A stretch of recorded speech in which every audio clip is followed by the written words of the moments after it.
to the Grok 3 presentation. So the mission of xAI and Grok is to understand the universe. We want to understand the nature of the universe so we can figure out what's going on, where are the aliens, what's the meaning of life, how does the universe end, how did it start, all these fundamental questions. We're driven by curiosity about the nature of the universe, and that's also what causes us to be a maximally truth-seeking AI, even if that truth is sometimes at odds with what is politically correct. In order to understand the nature of the universe, you must absolutely rigorously pursue truth, or you will not understand the universe. You will be suffering from some amount of delusion or error. That is our goal, figure out what's going on. We're very excited to present Grok 3, which is, we think, an order of magnitude more capable than Grok 2 in a very short period of time. And that's thanks to the hard work of an incredible team. And I'm honored to work with such a great team. And of course, we'd love to have some of the smartest humans out there join our team. With that, let's go. Hi everyone, my name is Igor, lead engineering at xAI. I'm JB Ba, leading research. I'm Tony, working on the reasoning team. Elon, I don't do anything. I just show up occasionally. Yeah, so like Elon mentioned, Grok is the tool that we're working on. Grok is our AI that we're building here at xAI, and we've been working extremely hard over the last few months to improve Grok as much as we can, so we can give it to all of you, so we can give all of you access to it. We think it's going to be extremely useful. We think it's going to be interesting to talk to funny, really, really funny. We're going to explain to you how we've improved Grok over the last few months. We've made quite a jump in capabilities. Yeah, actually, we should explain maybe also why do we call it Grok? So Grok is a word from a Heinlein novel, Stranger in a Strange Land. And it's used by a guy who's raised on Mars. And the word Grok is to sort of fully and profoundly understand something. That's what the word Grok means, fully and profoundly understand something. And empathy is important. True. If we charted xAI's progress in the last few months, it's only been 17 months since we started kicking off our very first model. Grok 1 was almost like a toy by this point, only 314 billion parameters. And now if we plot the progress, the time on the x-axis, the performance of favorite benchmark numbers, MMLU, on the y-axis, we're literally progressing at unprecedented speed across the whole field. And then we kick off Grok 1.5 right after Grok 1, released after November 2023, and then Grok 2. So if you look at where all the performance is coming from, when you have a very correct engineering team and all the best AI talent, the only one thing we need is a big intelligence comes from. So we can reconvert the entire progress of xAI, now replacing the benchmark on the y-axis to the total amount of training flops. That is, how many GPUs we can run at any given time to train our large language models, to compress the entire internet. So after Grok 2... Well, all human knowledge, really. That's right. Yeah, internet being part of it, but it's really all human knowledge, everything. Yeah, the whole internet fits into a USB stick at this point. It's like all the human tokens, yeah. That's right. Yeah. Very soon into the real world. So we had so much trouble, actually, training Grok 2 back in the days. We kicked off the model around February, and we thought we had a large amount of chips, but it turned out we can barely get 8K training chips running coherently at any given time. And we had so many cooling and power issues. I think you were there in the data center. Yeah, it was like really sort of more like 8K chips on average at 80% efficiency, more like 6,500 effective H100s training for several months. But now we're at 100K. So yeah, that's right. More than 100K. That's right. So what's the next step? Right? So after Grok 2, so if we want to continue to accelerate, we have to take the matter into our own hands. We have to solve all the coolings, all the power issues, and everything. Yeah. So in April of last year, Elon decided that really the only way for xAI to succeed, for xAI to build the best AI out there, is to build our own data center. So we didn't have a lot of time, right, because we wanted to give you Grok 3 as quickly as possible. So really, we realized we have to build the data center in about 4 months. It turned out it took us 122 days to get the first 100K GPUs up and running, and that was a monumental effort to be able to do that. We believe it's the biggest fully connected H100 cluster of its kind. And we didn't just stop there. We actually decided that we need to double the size of the cluster pretty much immediately if we want to build the kind of AI that we want to build. So we then had another phase, which we haven't talked about publicly yet, so this is the first time that we're talking about this, where we doubled the capacity of the data center yet again, and that one only took us 92 days. So we've been able to use all of these GPUs, use all of this compute to improve Grok in the meantime. And basically today we're going to present you the results of that, the fruits that came from that. That's right. So let's. Yeah. So all the paths, all the roads leads to Grok 3. 10x more compute. More than 10x, really. Yeah, really. Like maybe 15x-ish. Yep. Compared to our previous generation model. And Grok 3 finished the pre-training early January. And then we start, the model is still currently training, actually. So this is a little preview of our benchmark numbers. So we evaluated Grok 3 on 3 different categories: on general mathematical reasoning, on general knowledge about STEM and science, and then also on computer science, coding. So AIME, American Invitational Math Examination, hosted once a year. And if we evaluate the model performance, we can see that the Grok 3 across the board is in a league of its own. Even its little brother, Grok 3 Mini, is reaching the frontier across all the other competitors.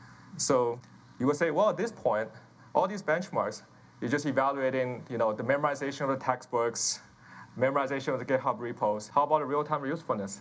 How about we actually use those models in our product? So what we did instead is we actually kicked off a blind test of our Grok 3 model, codenamed Chocolate. It's pretty hot. Yeah, hot chocolate. And been running on this platform called Chatbot Arena for 2 weeks. I think the entire X platform at some point speculated this might be the next generation of AI coming our way. So how this Chatbot Arena works is that it strips away the entire product surface, right? It's just raw comparison of the engine of those AGIs, the language models themselves, and place an interface where the user will submit one single query, and you get to show 2 responses. You don't know which model they come from, and in the end, you make the vote. So in this blind test, Grok 3, an early version of Grok 3, already reached like 1,400. No other models has reached an ELO score, head-to-head comparison to all the other models at this score. And it's not just one single category. It's 1,400 aggregated across all the categories in chatbot capabilities, instruction following, coding. So it's #1 across the board in this blind test. And it's still climbing, so we actually have to keep updating it. So it's 1,400, above 1,400 and climbing. Yeah. In fact, we have a version of the model that we think is already much better than the one that we tested here. Yeah. We'll see, how far it gets, but that's the one that we're, working on. We're talking about today. Yeah. So actually, one thing, if you're using Grok 3, I think you may notice improvements almost every day, because we're continuously improving the model. So literally, even within 24 hours, you'll see improvements. But we believe here at xAI, getting the best pre-training model is not enough. That's not enough to build the best AI. And the best AI need to think like a human. You need to contemplate about all the possible solutions, self-critique, verify all the solutions, and also think from the first principle. That's a very important capability. So we believe that as we take the best pre-trained model and continue training it with reinforcement learning, it will elicit the additional reasoning capabilities that allows the model to become so much better and scale not just in the training time, but actually in the test time as well. So we already found the model is extremely useful internally for our own engineering, saving hours of time, hundreds of hours of coding time. So Igor, you're the power user of our Grok 3 reasoning model. So what are some use cases? Yeah, so like Jimmy said, we've added advanced reasoning capabilities to Grok, and we've been testing them pretty heavily over the last few weeks. I wanted to give you a little bit of a taste of what it looks like when Grok is solving hard reasoning problems. So we prepared 2 little problems for you. One comes from physics, and one is actually a game that Grok is going to write for us. So when it comes to the physics problem, what we want Grok to do is to plot a viable trajectory to do a transfer from Earth to Mars, and then at a later point in time, a transfer back from Mars to Earth. And that requires some physics that Grok will have to understand. So we're going to challenge Grok, come up with a viable trajectory, calculate it, and then plot it for us so we can see it. And this is totally unscripted, by the way. That's the entirety of the prompt, which should be clarified, is that there's nothing more than that. Yeah, exactly. This is the Grok interface, and we've typed in this text that you can see here: generate code for an animated 3D plot of a launch from Earth, landing on Mars, and then back to Earth at the next launch window. And we've now kicked off the query, and you can see Grok is thinking. So part of Grok's advanced reasoning capabilities are these thinking traces that you can see here. You can even go inside and actually read what Grok is thinking as it's going through the problem, as it's trying to solve it. Yeah, we say like we are doing some obscuration of the thinking so that our model doesn't get totally copied instantly. So there's more to the thinking than is displayed. Yeah. Yeah, and because this is totally unscripted, there's actually a chance that Grok might make a little coding mistake, and it might not actually work. Just in case, we're going to launch 2 more instances of this. So if something goes wrong, we'll be able to switch to those and show you something that's presentable. Right? So we're kicking off the other 2 as well. And like I said, we have a second problem as well. Yeah, actually one of our favorite activities here at xAI is having Grok write games. Not just any old game, any game that you might already be familiar with, but actually creating new games on the spot and being creative about it. So one example that we found was really, really fun is create a game that's a mixture of the 2 games Tetris and Bejeweled. So this is maybe an important thing. Like there's obviously, if you ask an AI to create a game like Tetris, there are many examples of Tetris on the internet that or a game like Bejeweled, whatever. It can copy it. What's interesting here is it achieved a creative solution combining the 2 games that actually works and is a good game. Yeah, we're seeing the beginnings of creativity. Yeah, fingers crossed that we can recreate that. But hopefully it works. Yeah. Hopefully it would be embarrassing if it doesn't. So actually, because this is a bit more challenging, we're going to use something special here, which we call Big Brain. That's our mode in which we use more computation, which use more reasoning for Grok, just to make sure that there's a good chance here that it might actually do it. So we're also going to fire off 3 attempts here at solving this game, at creating this game that's a mixture of Tetris and Bejeweled. Yeah, let's see what Grok comes up with. I've played the game; it's pretty good. You're like, wow, okay, this is something. Yeah. So while Grok is thinking, in the background, we can now actually talk about some concrete numbers. How well is Grok doing across tons of different tasks that we've tested it on. So we'll hand it over to Tony to talk about that. Yeah, okay, so let's see how Grok does on those interesting, challenging benchmarks. So reasoning, again, refers to those models that actually thinks for quite a long time before it tries to solve a problem. So in this case, around a month ago, the Grok 3 pre-training finished. So after that, we've worked very hard to put the reasoning capability into the current Grok 3 model. But again, this is very early days, so the model is still currently in training. So right now, what we're going to show to people is this beta version of the Grok 3 reasoning model. Alongside, we also are training a mini version of the reasoning model. So essentially, on this plot, you can see the Grok 3 reasoning beta and then Grok 3 mini reasoning. The Grok 3 mini reasoning is actually a model that we train for much longer time. And you can see that sometimes it actually performs slightly better compared to the Grok 3 reasoning. This also just means that there's a huge potential for the Grok 3 reasoning because it's trained for much less time. All right, so let's actually look at how it does on those 3 benchmarks. So Jimmy also introduced already. So essentially, we're looking at 3 different areas: mathematics, science, and coding. And for math, we're picking this high school competition math problem. For science, we actually pick those PhD level science questions. And for coding, it's also actually pretty challenging. It's competitive coding and also some lead code, which is some code interview problems that people usually get when they interview for companies. So on those benchmarks, you can see that the Grok 3 actually performed quite well across the board compared to other competitors. Yeah, so it's pretty promising. These models are very smart. Yeah. So Tony, what are those shaded bars? Yeah, so I'm glad you asked this question. So for those models, because it can reason, it can think, you can also ask them to even think longer. You can spend more what we call test and compute, which means you can spend more time to reason, to think about a problem before you spit out the answer. So in this case, the shaded bar here means that we just ask the model to spend more time. You can solve the same problem many times before it tries to conclude what is the right solution. And once you give this compute or this kind of budget to the model, it turns out the model can even perform better. So this is essentially the shaded bar in those plots. Right. So I think this is really exciting, right? Because now, instead of just doing one chain of thoughts with AI, why not do multiple all at once? Yes. So that's a very powerful technique that allows us to continue to scale the model capabilities after training. And people often ask, are we actually just overfitting to the benchmarks? Yes. So how about generalization? So yes, I think, this is definitely a question that we are asking ourselves, whether we are overfitting to those current benchmarks. Luckily, we have a real test. So about 5 days ago, AIME 2025 just finished. This is where high school students compete in this particular benchmark.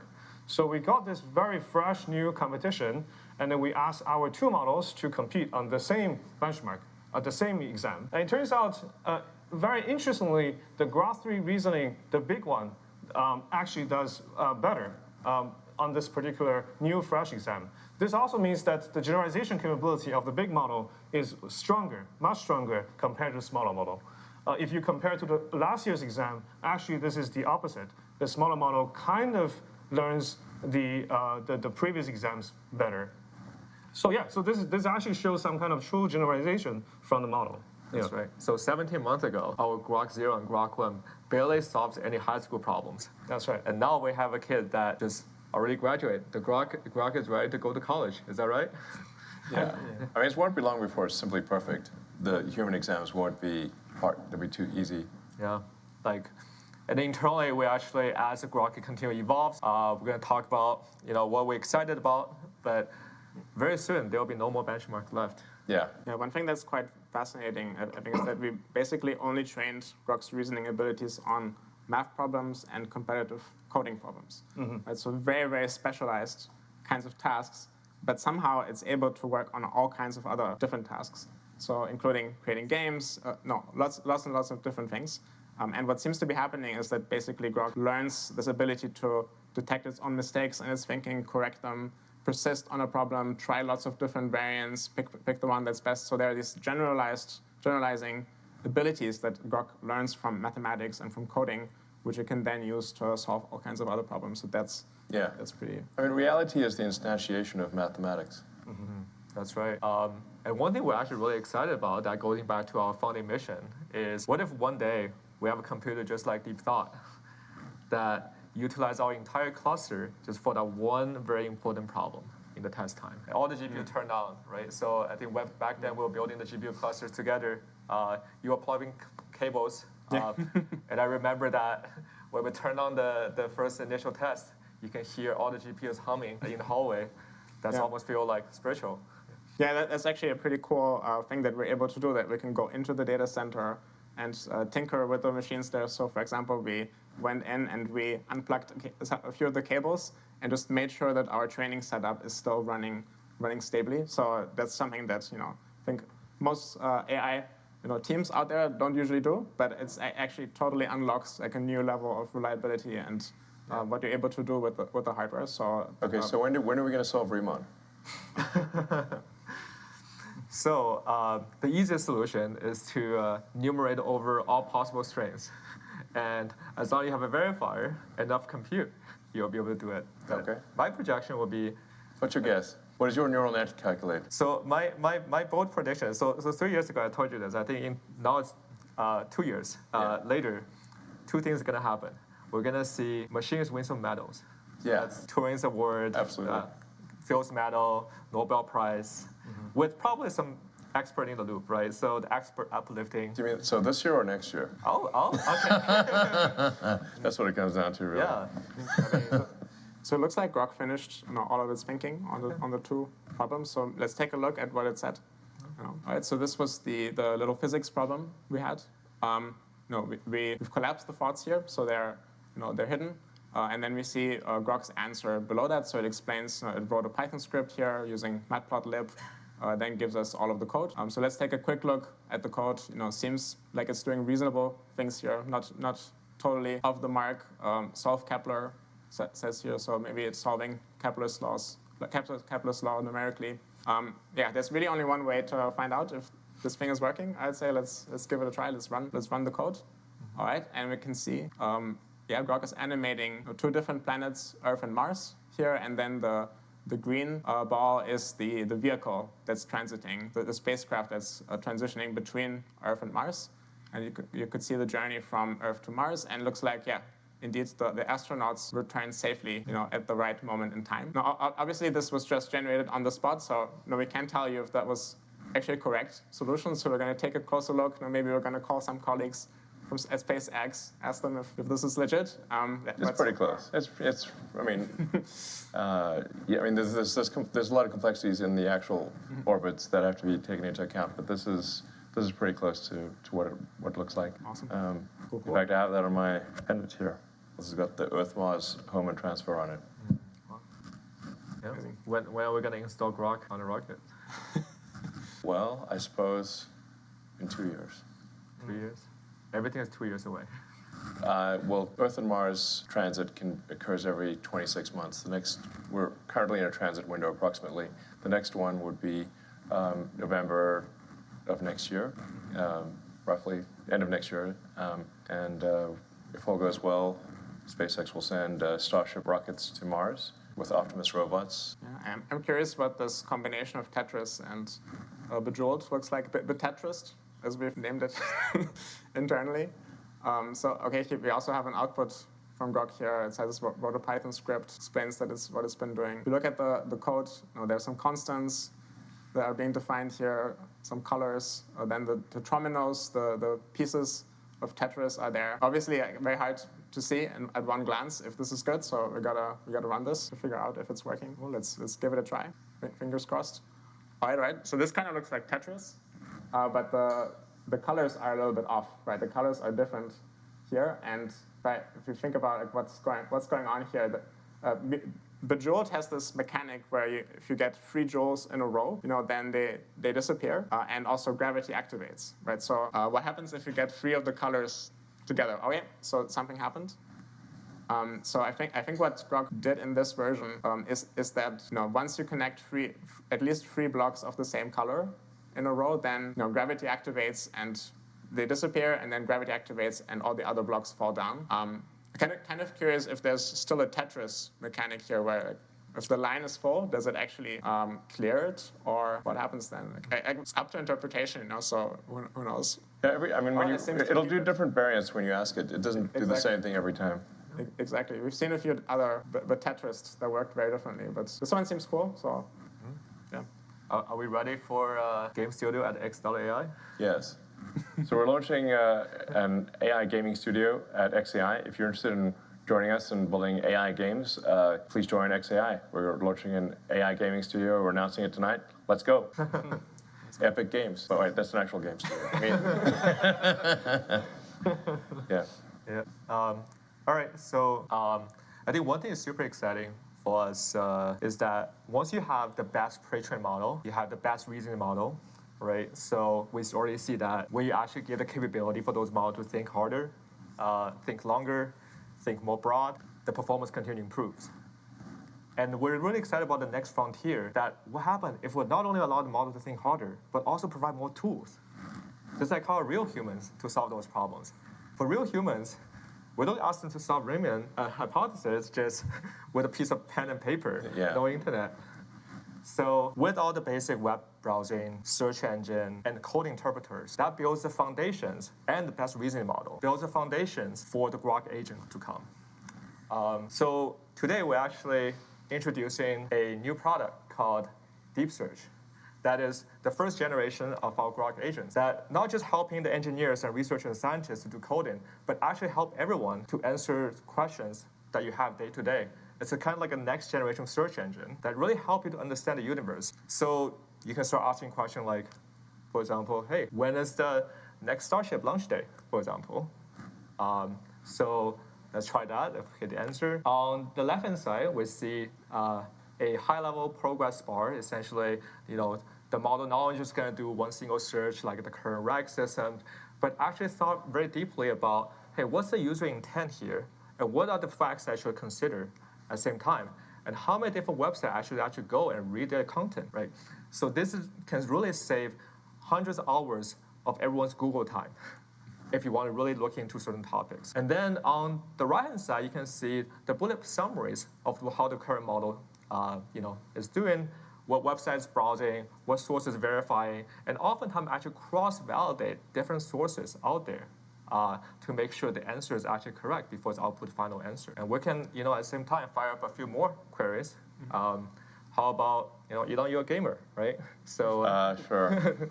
yeah. So how about what are some of the best builds and most popular builds in Python Excel hardcore, right? Hardcore league.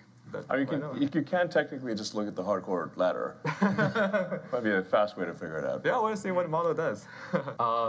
And then we can also do, something more fun. For example, how about like make a prediction about the March Madness out there? Yeah, so this is kind of a fun one where Warren Buffett has $1 billion bet. If you can exactly match the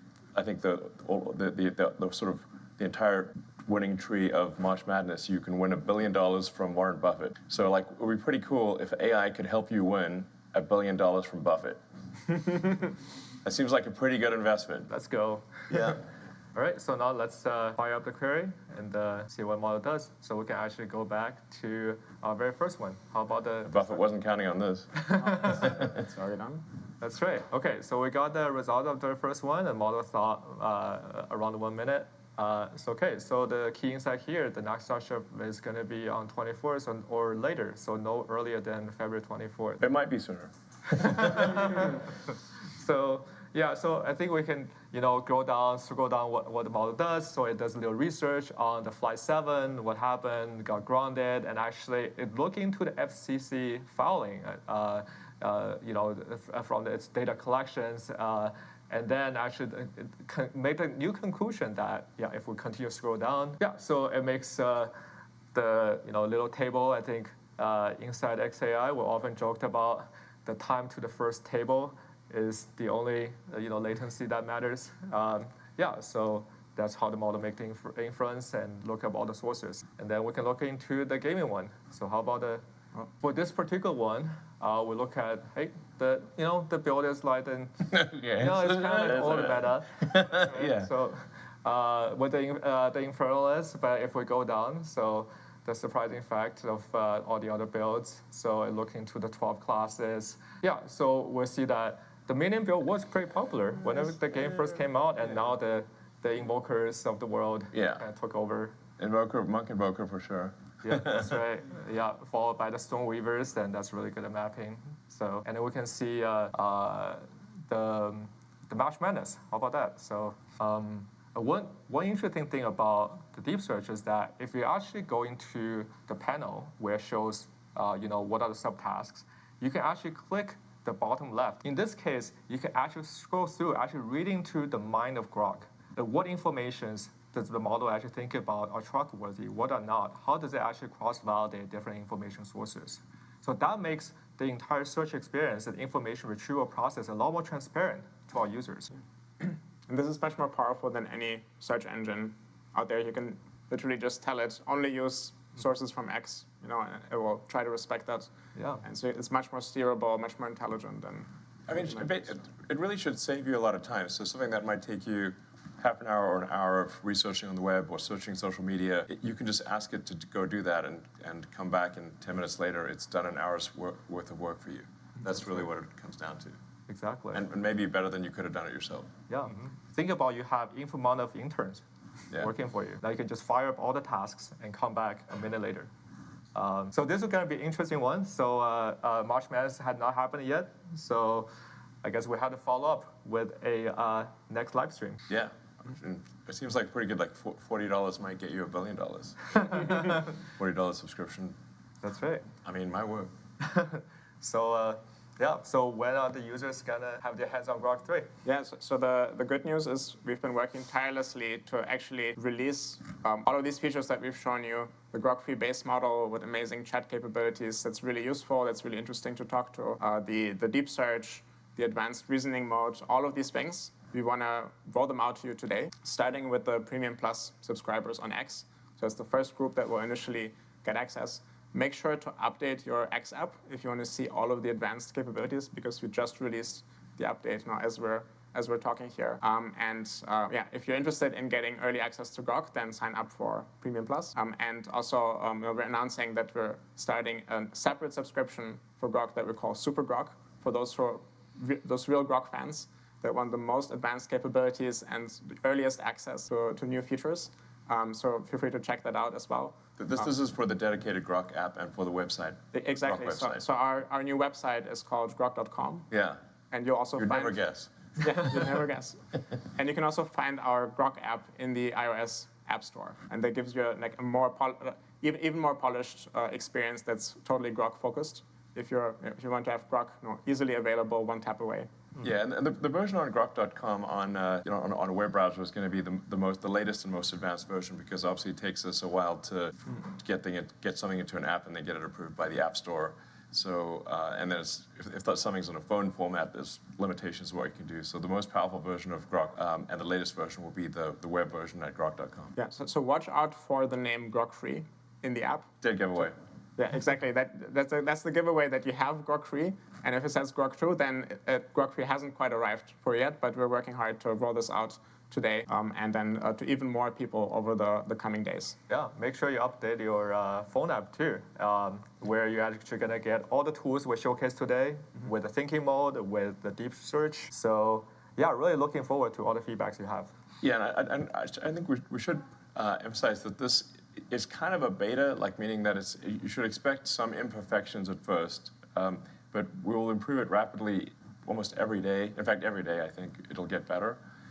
So if you want a more polished version, I'd like maybe wait a week, but expect improvements literally every day.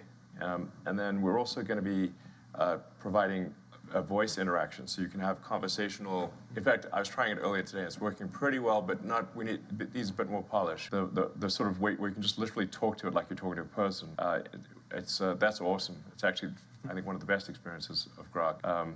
But that's probably about a week away. Yeah. So with that said, Well, I think we might have some audience questions. Sure. yeah. All right. So let's take a look. Yeah, let's take a look. The audience from the Ask platform. Yeah. Cool. So the first question here is, when Grok Voice Assistant? When is it coming out? Yeah, as soon as possible, just like Elon said, just a little bit of polishing away from being released to everybody. Obviously, it's going to be released in an early form, and we're going to rapidly iterate on that. Yeah. And the next question is like, when will Grok 3 be in the API? So this is coming in the Grok 3 API with both the reasoning models and deep search is coming your way in the coming weeks. We're actually very excited about the enterprise use cases of all these additional tools that now Grok has access to, and how the test time compute and tool use can actually really accelerate all the business use cases. Another one is, will voice mode be native or text-to-speech? So I think that means, is it going to be one model that is understanding what you say and then talking back to you, or is it going to be some system that has text-to-speech inside of it? And the good news is it's going to be one model, like a variant of Grok 3 that we're going to release, which basically understands what you're saying and then generates the audio directly from that. So very much like Grok 3 generates text, that model generates audio. And that has a bunch of advantages. I was talking to it earlier today, and it said, "Hi, Igor," reading my name probably from some text that it had. And I said, "No, my name is Igor." And it remembered that. So it could continue to say Igor, just like a human would, and you can't achieve that with text-to-speech. So, Yeah. So, here's a question for you. Pretty spicy, Elon. Is Grok a boy or a girl? And are they single? Grok is whatever you want it to be. Yeah. Yeah. Are they single? Yes. All right. The shop is open. So Honestly, people are going to fall in love with Grok. It's like 1,000% probable. Yeah. The next question, will Grok be able to transcribe audio into text? Yes. So we'll have this capability in both the app and also the API. We found that's like, Grok should just be your personal assistant looking over your shoulder, right? And follow you along the way, learn everything you have learned, and really help you to understand the world better, become smarter every day. Yeah, I mean, the voice mode of Grok isn't simply, it's not just voice to text. It understands like tone, inflection, pacing, everything. It's wild. I mean, it's like talking to a person. Yep. So any plans for conversation memory? Yeah. absolutely, we're working on it forgot. right now. So. I already forgot. What about the the DM features, right? So if you have personalizations and if you have Grok remembers your previous interactions, Yes. should it be one Grok or multiple different Groks? It's up to you. You can have one Grok or many Groks. Yep. I suspect people will probably have, Yeah. I want to have a Dr. Grok. yeah, the Grok doc. Cool.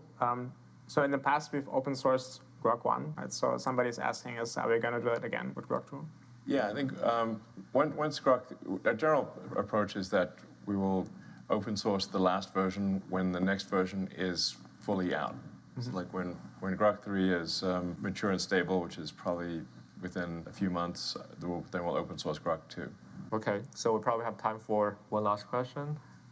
What was the most difficult part about working on this project? I assume Grok 3, and what are you most excited about? So I think me looking back, getting the whole model training on the 100K H100 coherently, that's almost like battling against the final boss of the universe, the entropy. Because at a given time, you can have a cosmic ray that beaming down and flip a bit in your transistor, and now the entire gradient update, if it's fit Mantissa bit, the entire gradient update is out of whack. And now you have 100,000 of those, and you have to orchestrate them every time, at any given time, any of the GPUs can go down. And Yeah. I mean, it's worth breaking down, like, how were we able to get the world's most powerful training cluster operational within 122 days?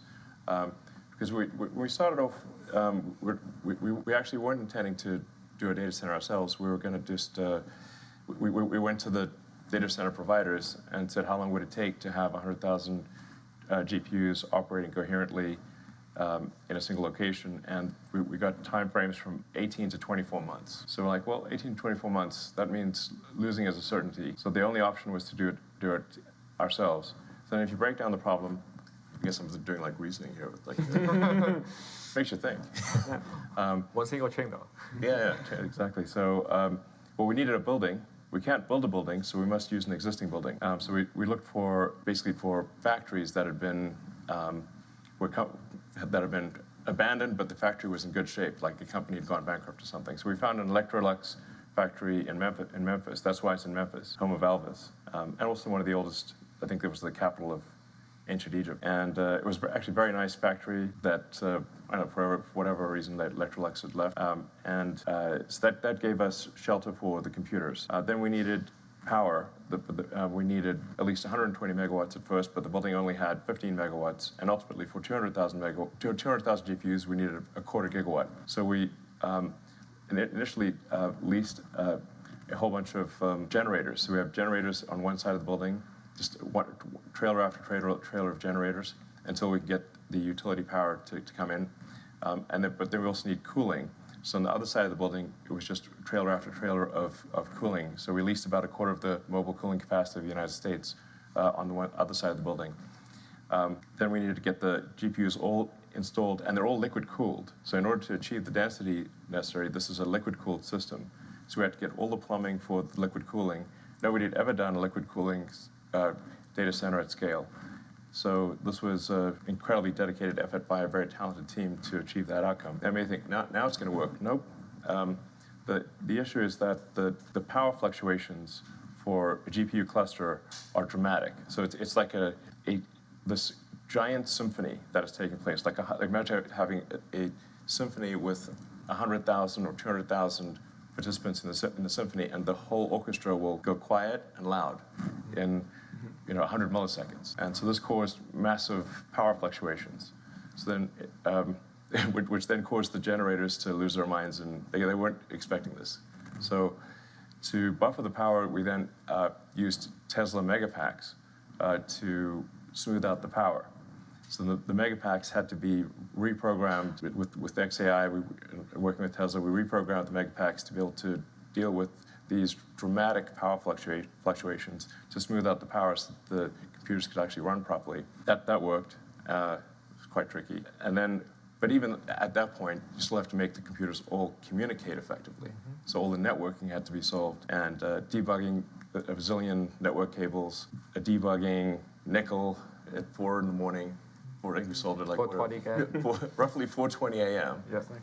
was when we figured out like there were a whole bunch of issues. One there was like a BIOS mismatch. Exactly. The BIOS was not set up correctly. Yeah. We had to diff our LSPCI outputs between two different machines. One that was working, Yeah. one that was not working. Many other things. I mean, yeah, exactly. This would go on for a long time if we actually listed all the things. But you know, it's like interesting. It's not like, oh, we just magically made it happen.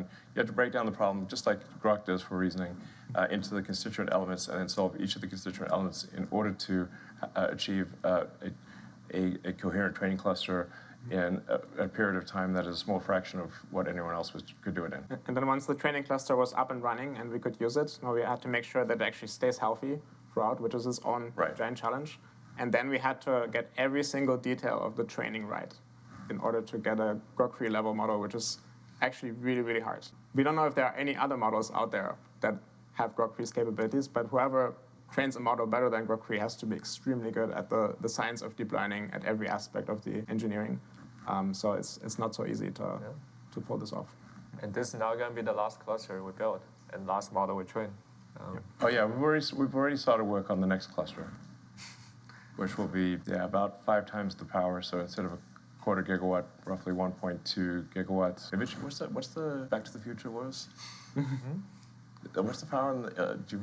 There's like the Back to the Future car. Yeah. Anyway, the Back to the Future power car.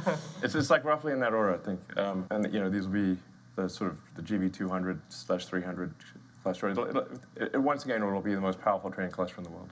So we're not like stopping here. And our reasoning model is going to continue to improve by accessing more tools every day. So yeah, we're very excited to share any of the upcoming results with you all. Yeah, the thing that keeps us going is basically being able to give Grok 3 to you and then seeing the usage go up, seeing everybody enjoy. Grok, that's what really gets us up in the morning. So yeah, thanks for tuning in. Awesome. Everyone. Thanks, guys. Hey, Grok, what's up? Can you hear me? I'm so excited to finally meet you. I can't wait to chat and learn more about each other. I'll talk to you soon.